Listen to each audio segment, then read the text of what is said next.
voici à Goma. Goma est libéré de la dictature de Tshisekedi. Et nous le disons chaque jour, Tshisekedi doit partir. Et nous invitons tous les Congolais à venir nous rejoindre. L'AFC 123. Nous sommes à Goma. Et voilà, nous contrôlons la ville et entre nos mains. Si ndio hivyo? Unajua Monsieur Escarmouche waambiaga se lisez sur mes lèvres. Unasomaga kwa ile kinywa yake vile aliwaambia? Ala mwendre Escarmouche sijua atafanya vitu gani. Sasa Escarmouche nafika wapi? Halo. Nimewaambia barabara hakuna bariere tena. Sawa? J'ai dit que j'ai créé un monstre parce que j'étais président de la CENI. Et que maintenant, qu'est-ce qui se passe? Vous avez donné vous-même. D'abord, j'assume ce qui a été fait. Et j'assume aussi ce que j'ai dit. Qui n'a jamais gagné l'élection. Si j'ai créé le monstre, je pense qu'il m'appartient à moi de faire le monstre. Donc, la lutte, entre autres, c'est que si j'ai mis le Congo dans la merde, en créant ce monstre, je pense qu'il m'appartient de régler le problème. Et je suis en train de le régler. Avec l'appui de mes frères, mes camarades, nous allons y arriver. Chilombo est à la fin. Et je vous le dis, c'est un régime aux abois. Un régime constitué de corrompus, d'anciens repris de justice et de paix. Parce que tout ce qui l'entoure, c'est des gens qui étaient des voleurs de chèques à fois. C'est des gens qui vivaient grâce à l'aide sociale. Et qui se retrouvent comme ça. L'objectif, c'était quoi? L'enrichissement sans cause, détournement sans scrupules. Monsieur Corneille Nangaa est-il le nouveau homme fort du Congo? Quand on regarde cette vidéo, on a l'impression qu'il est en train de lancer un gros défi à monsieur Félix Tshisekedi, actuel président du Congo, puisque il est en train de nous clarifier que Goma est tombé dans les mains de l'AFC M23 et qu'ils iront jusqu'à Kinshasa pour attraper monsieur Félix Tshisekedi, puisque c'est lui qui a fabriqué ce monstre et c'est à lui de le défaire. Ancien président de la CENI, celui-même qui a proclamé M. Félix Tshisekedi président du Congo, est en train de se rebeller contre lui. Et dans cette vidéo, il continue à dire les intentions de ce mouvement, qu'il veut créer un État fédéral au Congo. Mais dans toute cette situation, il y a une question qui revient dans ma tête. Voyant que M. Corneille Nangaa a déjà travaillé dans le gouvernement et que jusqu'à présent, il a aussi des contacts qui lui sont fidèles dans ce gouvernement, qui travaillent encore avec M. Félix Tshisekedi, est-ce qu'on ne peut pas conclure que le gouvernement congolais, même l'armée congolaise, est infiltrée par ce mouvement M23? Ce qui pose ici une difficulté à combattre ces mouvements M23 parce qu'on ne sait pas exactement la nature des personnes qui la composent. Je vous invite à regarder ces déclarations de M. Corneille Nangaa, président de l'Alliance du fleuve Congo M23. Nous avons trouvé une ville meurtrie, la ville de Goma, traumatisée, apeurée, et une situation chaotique occasionnée des années durant par les fuyards, les pillards, les régimes illégitimes et incompétents de M. Chilombo.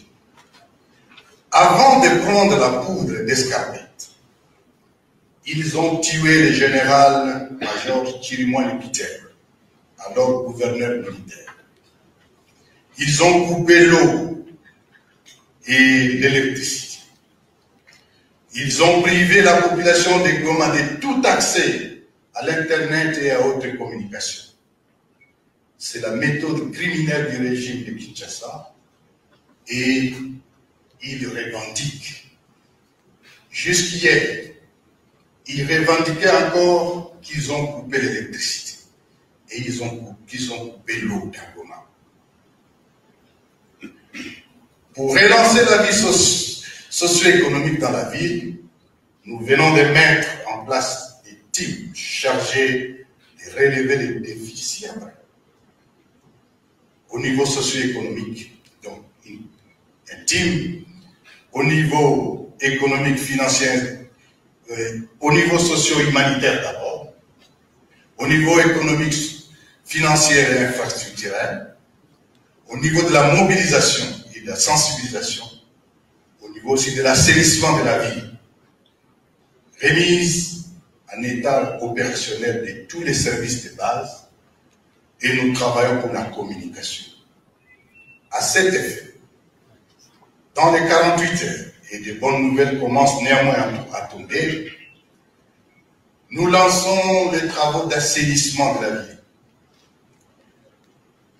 On doit relancer les activités économiques et pour cela nous demandons à tous les gomatriciens de rentrer, que chacun va dans ses occupations normales.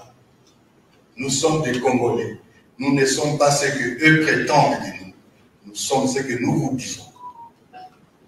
Nous allons relancer les activités scolaires et académiques. Il va falloir rétablir, et c'est en urgence, la desserte en eau.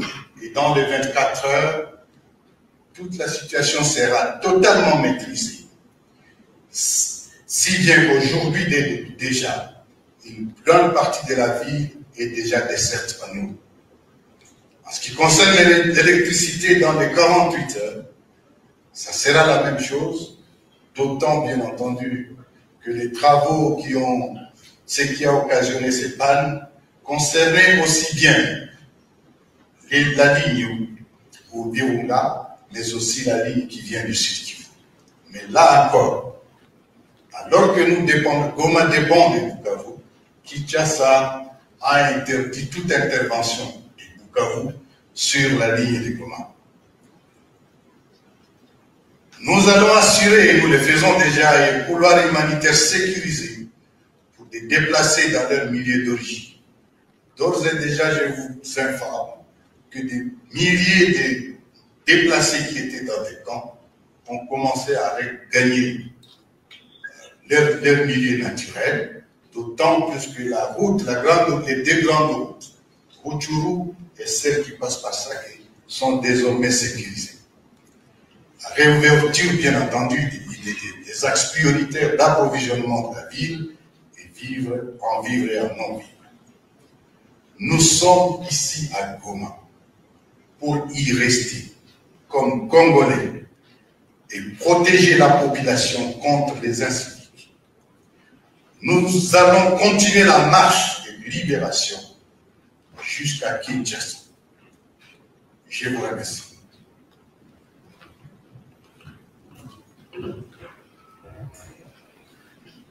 Monsieur Corneille Nangaa, ancien président de la CENI, celui-même qui a proclamé Monsieur Félix Tshisekedi en tant que président de la République du Congo, est en train de se rebeller aujourd'hui.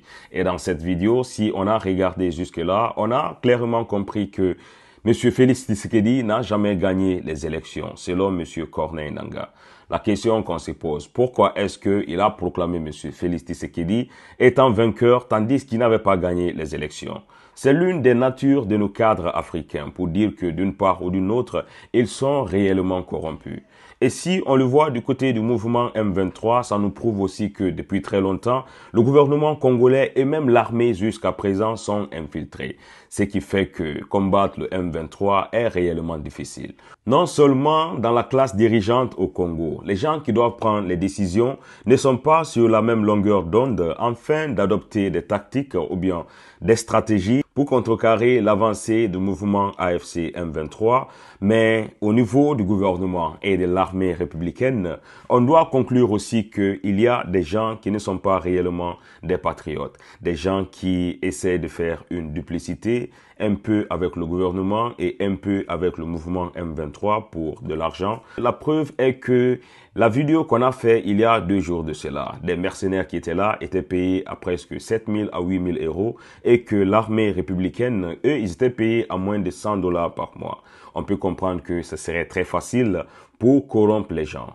Et en plus de tout cela, on doit aussi noter que le mouvement AFC M23 a le soutien de ses alliés régionaux. On peut parler aussi du Rwanda qui, dans des vidéos qui ont circulé sur les réseaux sociaux, on pouvait clairement identifier les soldats ou bien l'accoutrement militaire rwandaise qui était du côté du mouvement M23. On peut aussi citer l'Ouganda et le Kenya. En plus de tout ça, il ne faut pas oublier des puissances internationales qui sont en train de les approvisionner en armes sophistiquées. Sinon, comment est-ce qu'on peut expliquer ce qu'on appelle une milice qui est plus armée qu'une armée républicaine d'un grand pays comme le Congo? Difficile à expliquer, mais c'est exactement la situation au Congo. On ne peut pas comprendre comment est-ce qu'un petit pays comme le Rwanda peut continuer à agresser un grand pays comme le Congo, ou bien une petite milice du nom de AFC M23 continue à déstabiliser toute une armée d'un grand pays comme le Congo. C'est difficile à expliquer, mais au fond de tout ça, il faut comprendre qu'ils sont soutenus par des grandes puissances occidentales, raison pour laquelle ils ont des armes sophistiquées, ils bénéficient des positions exactes des armées qui sont en train de les chercher. Ça les permet d'éviter les pièges et en contrepartie d'avancer avec certitude. Le problème congolais est complexe. On doit tous s'élever pour faire une mobilisation, pour mettre fin à ce conflit qui n'arrête pas de faire des déplacés. Les gens à qui ça profite sont des gens qui ne sont même pas sur le continent africain. On doit se poser la question avec l'avancée de ces technologies, de l'intelligence artificielle qui a besoin de ces matériaux que ces sous-sols du Congo sont en train de régorger. Ça va toujours engendrer, de ces tensions dans cette région.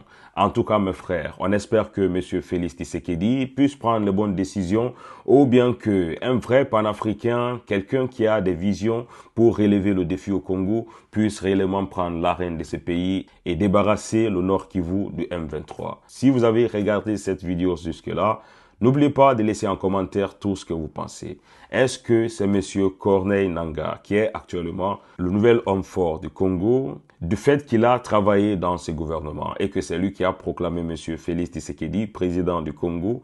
Est-ce que cela ne prouve pas que ce gouvernement congolais ou bien l'armée congolaise est infiltrée? C'est ça qui fait que combattre le M23 devient de plus en plus compliqué pour l'armée régulière congolaise. N'oubliez pas de laisser en commentaire tout ce que vous pensez et on se retrouve à très bientôt pour une nouvelle vidéo, mes frères.